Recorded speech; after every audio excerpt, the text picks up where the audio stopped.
नमस्कार मित्रों, स्वागत है आपका स्टडी एग्जाम एकेडमी के यूट्यूब चैनल पर। मैं एक बार पुनः आपका सबका स्वागत करता हूं इस यूट्यूब चैनल पर। देखिए, सबसे पहले मैं वीडियो स्टार्ट करने से पहले आपको जानकारी दे दूं। अनअकैडमी जो एक ऐप है भैया, एक एजुकेशन मैं बोल सकता हूं सबसे बड़ा एजुकेशन हब है। तो अनअकैडमी का एक ऐप भी है, उस ऐप को आप इंस्टॉल करें। और जिसको भी आरपीएससी पटवार क्रैश कोर्स, पटवार क्यों, मैं तो कहता हूं कोई भी किसी भी एग्जाम जो कंपटीशन लेवल का हो, यदि आपको कोर्स खरीदना हो तो वहां से आप जरूर कोर्स खरीद सकते हैं। और कोड यदि आप यूज़ करेंगे तो आपको 10% का छूट मिलेगा। ये तो बात रही अनअकैडमी की। चलिए मित्रों, आज का सेशन शुरू करता हूं। उससे पहले मैं आपसे ये रूबरू होना चाहता हूं कि भाई सभी लोगों को जोड़ दिया है, क्या सभी लोगों को ये वीडियो शेयर कर दिया है। उम्मीद करता हूं ऐसे ही आप कर रहे होंगे। आपको वीडियो कैसा लग रहा है दोस्तों, कमेंट करके जरूर बताना चाहिए आपको। चलिए मित्रों, बिना किसी टाइम के आज 21 नवंबर 2020 जो भी करंट अफेयर से क्वेश्चन बनते हैं उनको मैं आपको समझाने की कोशिश करूंगा। चलिए मित्रों, पहला क्वेश्चन है, भारत की पहली ये फ्रोम नहीं है, ट्रोम है, ध्यान रखना, ट्रोम लाइब्रेरी। भारत की पहली ट्रोम लाइब्रेरी कहाँ शुरू की गई है। टाइपिंग मिस्टेक हो सकती है भैया, किसी भी इंसान से कुछ भी मिस्टेक हो सकती है, बस ध्यान रखना है, अपने को सुधार रखनी है। पहली ट्रोम लाइब्रेरी कहाँ शुरू की गई है दोस्तों, ये पश्चिम बंगाल का एक शहर है कलकत्ता, वहां पर शुरू की गई है। अब ट्रोम लाइब्रेरी होती क्या है वो समझते हैं। इसमें होगा क्या, जो 18 साल से कम उम्र के बच्चे हैं उनको क्या होगा, जो कार है, एक कार बनाई गई है जिसमें क्या है, पूरी की पूरी लाइब्रेरी की तरह उसमें पुस्तकें भी रखी हुई है। तो वो कार में पढ़ाई करना, या मैं बोल सकता हूँ कि कार में ही लाइब्रेरी शुरू की है। तो वो कार कितना किलोमीटर, 4.5 किलोमीटर की दूरी तय करेगी। कितने किलोमीटर की, 4.5 किलोमीटर की। और वहां पर फ्री वाईफाई रहेगा, ये भी आपको ध्यान रखना है। उस कार को जो एक कार के रूप में शुरू की है लाइब्रेरी, उसे ही बोला गया है पहली ट्रोम लाइब्रेरी। क्या बोला गया है, ट्रोम लाइब्रेरी। आप तो ध्यान रखें, ये कहाँ खोली गई है, कलकत्ता में खोली गई है। कितने किलोमीटर की दूरी तय करेगी, 4.5 किलोमीटर की दूरी तय करेगी। ये दोनों बात आप जरूर ध्यान रखें। अब आपको वीडियो को पॉज करना है दोस्तों, और जो भी पश्चिम बंगाल के बारे में आपको आता है उसके बारे में सारी चीजें आप कमेंट बॉक्स में कमेंट करें। इस क्वेश्चन पे लगा ले स्टार। चिल्ड्रंस पीस प्राइज 2020 से किसे नवाजा गया। चिल्ड्रंस पीस प्राइज 2020 से सादत रहमान को नवाजा गया है। ये कौन है भैया, ये बांग्लादेश के हैं। कौन है, बांग्लादेश के एक व्यक्ति हैं। अब ये अवार्ड किन्हें दिया जाता है, जो व्यक्ति बाल मजदूरी को रोकने के लिए काम करता है। कौन, बाल मजदूरी को रोकने के लिए जो व्यक्ति काम करता है उसे ये अवार्ड दिया जाता है, चिल्ड्रंस पीस प्राइज 2020। और इस बार का यानी 2020 का ये अवार्ड किसे दिया गया है, तो सादत रहमान का दिया गया है, जो कि बांग्लादेश के। यहाँ ऑप्शन में जावेद अख्तर लिखा हुआ है। भैया मैंने एक आपको जरूर बताया कि जावेद अख्तर को कौन सा अवार्ड मिला है। आपको वीडियो को पॉज करना है और कमेंट बॉक्स में कमेंट करना है कि भैया हाँ, जावेद अख्तर को ये अवार्ड मिला है। सारे लोग, मैं कहता हूँ करंट अफेयर्स जरूर ध्यान रखें भैया। कोई भी एग्जाम दे रहे हो, कोई भी इंडिया में कंपटीशन लेवल का कोई भी एग्जाम दे रहे हो, आपके लिए सबसे इंपॉर्टेंट सब्जेक्ट रहता है करंट अफेयर्स, क्योंकि इसमें स्टैटिक जीके भी कवर होती है आपकी, और इंडिया जीके का काफी पार्ट इसमें कवर हो जाता है। यहाँ आपको जानकारी के लिए बता दूं, ये चिल्ड्रंस पीस प्राइज 2020 जो इस बार हुआ है, ये कब से शुरू हुआ है भैया। चिल्ड्रन पीस प्राइज 2005 से शुरू हुआ है। कहां से, 2005 से शुरू हुआ है, ये भी आप ध्यान रखें। तो इस बार का सादत रहमान को दिया गया, जो कि बांग्लादेश से है। रवीश कुमार भैया 2019 का रेमन मैग्सेसे से अवार्ड मिला था इन्हें। 2019 का बोल रहा हूं, 2020 का किसी को भी नहीं मिला है। 2019 का रेमन मैग्सेसे से अवार्ड किसे मिला था, रवीश कुमार को मिला था। नेक्स्ट क्वेश्चन है अपना, हाल ही में professor A N Bhaduri memorial lecture award 2020 से किसे नवाजा गया है। तो A N Bhaduri memorial lecture award से सुशांत कार को नवाजा गया है। ये सुशांत कार कहाँ के भैया, इनका संबंध है लखनऊ से। कहाँ से भैया, लखनऊ में एक लैब है, वहाँ के ये प्रमुख वैज्ञानिक है, ये ध्यान रखें आप। तो ये सुशांत कार कहाँ से है, लखनऊ से। अब इन्हें यह अवार्ड क्यों मिला है भैया, लिस्मेनिया डोनोवानी जो प्रोटोजोआ परजीवी होता है, मैंने एक नाम बोला लिस्मेनिया डोनोवानी। क्या, लिस्मेनिया डोनोवानी। ये जो परजीवी है, कौन सा, प्रोटोजोआ जनित परजीवी है, जिसका अस्तित्व बताने के लिए या उसकी अस्तित्व का रणनीति को परिभाषित करने के लिए इन्हें काफ़ी हेल्प की है, जिनके कारण इन्हें professor A N Bhaduri memorial lecture award 2020 से नवाजा गया। या मैंने एक बोला लिस्मेनिया डोनोविन, ये एक तो प्रोटोजोआ जनित परजीवी है। ये होता क्या है, ये क्यों होता है, आपने एक नाम सुना होगा कालाजार रोग। कौन सा? कालाजार रोग, या उसे वैज्ञानिक भाषा में बोलते हैं लिशमीनिया रोग। कौन सा? लिशमीनिया रोग। वो कालाजार रोग इसी प्रोटोजोआ परजीवी के वजह से होता है, ये आप ध्यान रखें।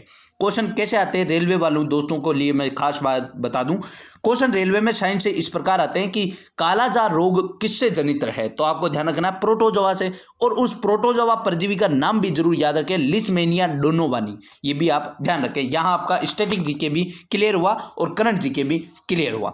मैंने एक क्वेश्चन जरूर आपको बताया था इसी लखनऊ से जुड़ा हुआ भैया, यहाँ ऑप्शन में भी वो लिखा है सतीश मिश्रा।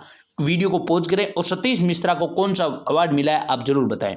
जिसको नहीं पता है वो ध्यान से सुने। सतीश मिश्रा को डॉक्टर तुलसीदास चुंग अवार्ड 2020 मिला था। डॉक्टर तुलसीदास चुंग अवार्ड 2020 क्यों मिला था? इन्होंने जो मलेरिया का परजीवी होता है उसका जीवन चक्र बताया था। मलेरिया के परजीवी की जीवन चक्र बताने के कारण इन्हें यह अवार्ड मिला था। ऑप्शन में एक और है डॉक्टर हर्षवर्धन। इस बार का सबसे इंपॉर्टेंट डॉक्टर हर्षवर्धन के लिए क्या क्या इंपॉर्टेंट है भैया कमेंट बॉक्स में कमेंट करें। मैं जानना चाह रहा हूं कि सभी लोग मेरे से जुड़े हुए हैं या अभी दीपावली की वजह से सभी लोग भूल गए हैं करंट अफेयर्स को। ऐसा तो नहीं हो रहा है। आपको मेरे को बताना होगा कि हाँ भाई हम दोस्त जुड़ रखे हैं। चलिए नेक्स्ट क्वेश्चन है, इक्विटास स्मॉल फाइनेंस बैंक की ब्रांड एम्बेसडर ब्रांड मिस्टर। देखें फिर टाइपिंग मिस्टेक। अब की बार जो टाइपिंग वाले भैया है उनको खास तौर पर कहा जाएगा कि भैया टाइपिंग मिस्टेक ज़्यादा ना करें। ब्रांड एम्बेसडर हो जाती है, हालांकि टाइपिंग मिस्टेक फिर भी कोशिश करेंगे कि कम से कम टाइपिंग मिस्टेक हो। तो इक्विटास स्मॉल फाइनेंस बैंक की ब्रांड एम्बेसडर किसे बनाया गया है? तो स्मृति मंदाना। कौन है भैया? ये एक क्रिकेटर है। कौन है? क्रिकेटर है जिन्हें ये बनाया गया है। कौन सी? Equitas small finance bank. अब ये क्यों बनाया गया है? क्योंकि जो इक्विटास फाइनेंस बैंक है, स्मॉल फाइनेंस बैंक है, इन्होंने महिलाओं के लिए एक अलग से बचत खाता खोलने की बात की है। एक अलग से बचत खाता खोलने की बात की है जिसके लिए स्मृति मंदाना को इसका ब्रांड एम्बेसडर बनाया गया है। बात इक्विटास बैंक की आई है तो इसकी स्थापना 2007। इसका हेडक्वार्टर जरूर याद रखें क्योंकि बाकी बैंकों का हेडक्वार्टर मुंबई है जबकि इसका हेडक्वार्टर चेन्नई में है। ध्यान रखें भैया, इसका हेडक्वार्टर कहाँ है? चेन्नई में। और इसके वर्तमान एमडी एंड सीईओ कौन है? मिस्टर वासुदेवन। कौन है भैया? मिस्टर वासुदेवन। उम्मीद करता हूं दोस्तों आराम से आपको क्वेश्चन समझ पाए होंगे। ऑप्शन में दो बातें और ऑप्शन लिखे थे, उनके बारे में आपको कमेंट बॉक्स में कमेंट करना है कि वो किस चीज के ब्रांड एम्बेसडर है। नेक्स्ट क्वेश्चन है, हाल ही में किस राज्य के पूर्व विधानसभा अध्यक्ष तुलसीराम का निधन हुआ है? भैया किस राज्य की विधानसभा अध्यक्ष के ये तुलसीराम? तो हिमाचल प्रदेश की पूर्व विधानसभा अध्यक्ष थे। इन्होंने 2008 में विधानसभा अध्यक्ष की शपथ ली थी, यानी 2008 में इन्हें विधानसभा अध्यक्ष बनाया गया जिनका हाल ही में निधन हो गया था और ये हिमाचल प्रदेश है। इनका विधानसभा क्षेत्र जरूर याद रखें, भरमौर। ये इनका विधानसभा क्षेत्र है जहां से ये 4 से 5 बार विधानसभा में चुनकर आए थे। भरमौर ध्यान रखें भैया, भरमौर। चलिए मित्रों नेक्स्ट क्वेश्चन है 6 number question, national institute of Ayurveda कहाँ स्थापित किया गया? इस क्वेश्चन को ध्यानपूर्वक सुने दोस्तों, राजस्थान वाले भी सुने और इंडिया जीके वाले जो इंडिया के लेवल का तैयारी कर रहे हैं वो भी सुने। सॉरी, जो नेशनल इंस्टीट्यूट ऑफ आयुर्वेद है ये जयपुर में स्थापित किया गया। कहाँ? जयपुर में। अब मैं एक अन्य संस्था का नाम बोल रहा हूं, भारतीय आयुर्वेद शिक्षण एवं अनुसंधान संस्थान। पुनः बोल रहा हूं, भारतीय आयुर्वेद शिक्षण एवं अनुसंधान संस्थान। ये कहाँ स्थापित किया गया है भैया? ये किया गया है जामनगर। जामनगर कहाँ पे है? गुजरात में। कहाँ पे है भैया? गुजरात में। देखिए मैंने 2 संस्था के बारे में बताया क्योंकि जो आयुर्वेद अभी दिवस मनाया गया, आयुर्वेद दिवस कब मनाया जाता है? धनतेरस के दिन, यानी दीपावली से 2 दिन पहले आयुर्वेद दिवस मनाया जाता है। उस आयुर्वेद दिवस के दिन देश में 2 संस्थाओं का स्थापना की गई। एक तो थी नेशनल इंस्टीट्यूट ऑफ आयुर्वेद जो कि जयपुर में स्थापित की गई, जबकि एक थी भारतीय आयुर्वेद शिक्षण एवं अनुसंधान संस्थान जो कि जामनगर गुजरात में स्थापित की गई। ये जो भारतीय आयुर्वेद शिक्षण एवं अनुसंधान संस्थान है इसे राष्ट्रीय महत्व का संस्थान बनाया गया भैया। पूरे भारत के लेवल का ये बनाया गया है। क्या? संस्थान बनाया गया है। उम्मीद करता हूं दोस्तों पूरी चीजें आपको समझ आए होंगे। क्वेश्चन छपेगा भैया, ये क्वेश्चन बहुत इंपॉर्टेंट था और ये भी क्वेश्चन बहुत इंपॉर्टेंट है। ध्यान रखें, इस क्वेश्चन को अभी ध्यान से आप पढ़ोगे तो आपको पता चल जाएगा क्यों इंपॉर्टेंट है। हाल ही में किथम झील और लोनार झील को रामसर साइट में मिलाया गया है, ये क्रम से किन राज्यों में है? देखें रामसर साइट अब की बार बहुत चर्चा में है क्योंकि भारत की इस साल की चौथी रामसर साइटें मिल चुकी है। देखें बाद में जानेंगे उनके बारे में, लेकिन कीथम झील और लोनार झील को रामसर साइट बनाया गया है। ये कौन कौन से राज्य में? जो कीथम झील है ये है उत्तर प्रदेश में, जबकि ये लोनार झील महाराष्ट्र में। आंसर होगा आपका थर्ड, यानी उत्तर प्रदेश और महाराष्ट्र में। कीथम झील कहाँ पे है? ये आगरा उत्तर प्रदेश में, जबकि लोनार झील महाराष्ट्र में।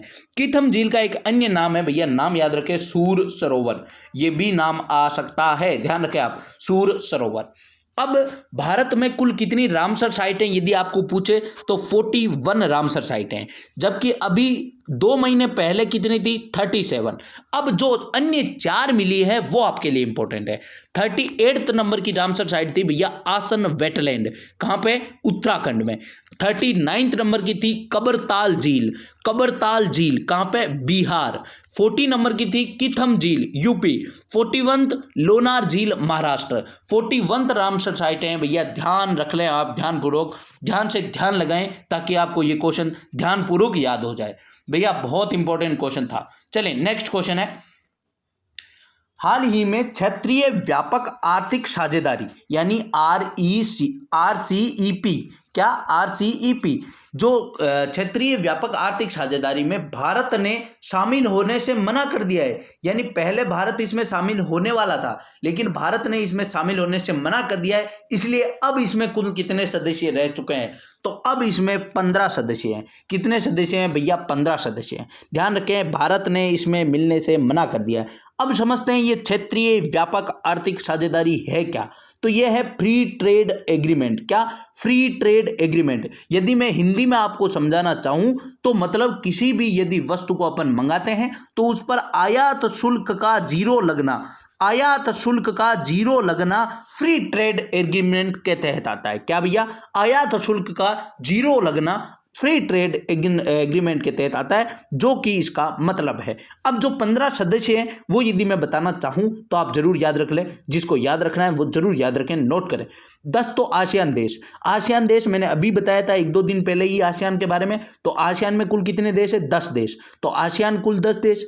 फिर 11वां चीन, 12वां जापान, 13वां दक्षिण कोरिया, 14वां न्यूजीलैंड, 15वां ऑस्ट्रेलिया। वो ऐसे भी क्वेश्चन पूछ सकता है कि क्षेत्रीय व्यापक आर्थिक साझेदारी में निम्न में से कौन सा देश शामिल नहीं है? पुनः बोल रहा हूं, 10 आसियान देश, चीन, जापान, दक्षिण कोरिया, न्यूजीलैंड और ऑस्ट्रेलिया। उम्मीद करता हूं सारी की सारी बातें आपको समझ आ चुकी होगी।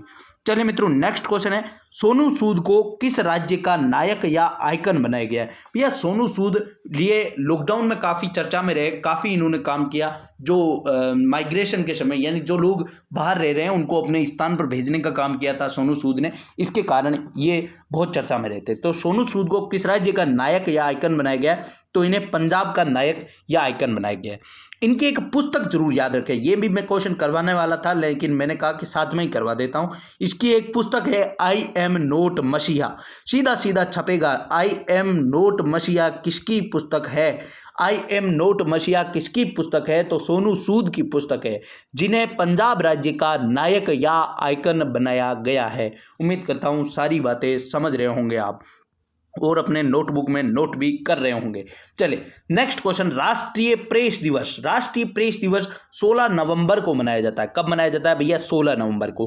क्यों मनाया जाता है? क्योंकि भारत का पहला प्रेस परिषद का कार्यक्रम यानी पहली बार जो प्रेस परिषद है उसने कार्य प्रारंभ कब किया? तो 16 नवंबर 1966।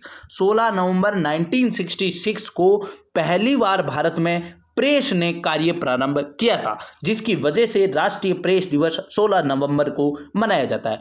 अब दोस्तों वीडियो को पॉज करें और मैंने कल ही पूरे डे एंड डेट्स आपको समझाए थे नवंबर के, आपको एक एक करके कमेंट बॉक्स में कमेंट करना है। दोस्तों मैं ये नहीं कह रहा कि आप क्यों नहीं करें, मैं बता रहा हूँ जितनी बार आप कमेंट बॉक्स में कमेंट करेंगे, जितनी बार कोई चीज़ को रिटर्न लिखेंगे, वो उतनी ही आपके दिमाग में स्थायी होती चली जाएगी। ये ध्यान रखें भैया। चलें नेक्स्ट क्वेश्चन है, ये मैं मेरा एक्सपीरियंस बता रहा हूं, जितनी बार आप किसी चीज को रिपीट करोगे वो उतनी ही आपके दिमाग में स्थायीपन लेते चली जाएगी, स्थायी होती चली जाएगी। फिर आपको ऐसा लगेगा कुछ समय बाद कि ये मेरी चीजें क्लियर है, वो तभी ही जब आप डेली उसको रिवीजन करेंगे। तो QRSAM का सफलतापूर्वक परीक्षण किसने किया है? तो ये है क्या, बाद में जानेंगे। तो इसका सफलतापूर्वक परीक्षण DRDO, चलिए DRDO को काफ़ी दिन हो गए इसके बारे में बताते हुए। DRDO की स्थापना 1958 में हुई। इसका हेडक्वार्टर दिल्ली है। इसके वर्तमान हेड सतीश रेड्डी है, ये भी आप ध्यान रखें। चलिए, अब QRSAM है क्या, अभी मैं इसकी फुल फॉर्म बता रहा हूं, आपको अपने आप पता चल जाएगा। इसकी फुल फॉर्म लिखे, quick reaction surface to air missile. पुनः बोल रहा हूं, quick reaction surface to air missile, यानी ये कौन सी मिसाइल है, सतह से हवा में वार करने वाली, सतह से हवा में वार करने वाली मिसाइल है, जो कि गतिमान अवस्था में भी लॉन्च की जा सकती है। सबसे इंपॉर्टेंट बात है भैया, ये गतिमान अवस्था यानी गति होते हुए भी इसे लॉन्च कर दिया जाता है। ये इसके कारण आपके लिए बहुत अच्छी एक मिसाइल है भैया। चलिए नेक्स्ट क्वेश्चन चलते हैं दोस्तों, आज का अंतिम क्वेश्चन, 12th नंबर क्वेश्चन और इंपॉर्टेंट क्वेश्चन। चलिए 12th नंबर क्वेश्चन है, हाल ही में चंद्रावती का निधन हुआ है, वो किस केंद्र शासित प्रदेश की उपराज्यपाल रही थी। तो वो पुडुचेरी की उपराज्यपाल रही थी। किसी की भैया, पुडुचेरी की। चलिए, ये चंद्रावती कौन है, देखें इनका संबंध दो चीजों से, एक तो ये पुडुचेरी की पूर्व उपराज्यपाल रही, जबकि एक इनका संबंध है हरियाणा और हरियाणा की पहली विधानसभा सदस्य, या मैं बोल दूं पहली विधायक तथा हरियाणा की पहली सांसद। ये कौन थी, चंद्रावती।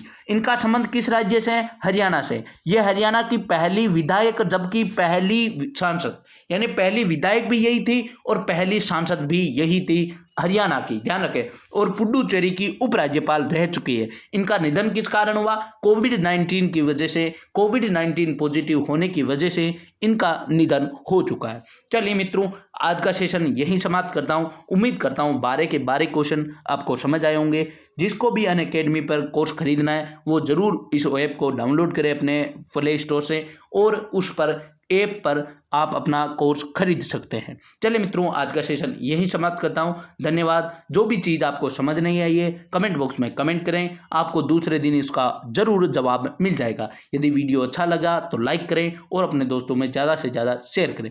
चलिए मित्रों, धन्यवाद। जय हिंद, जय भारत।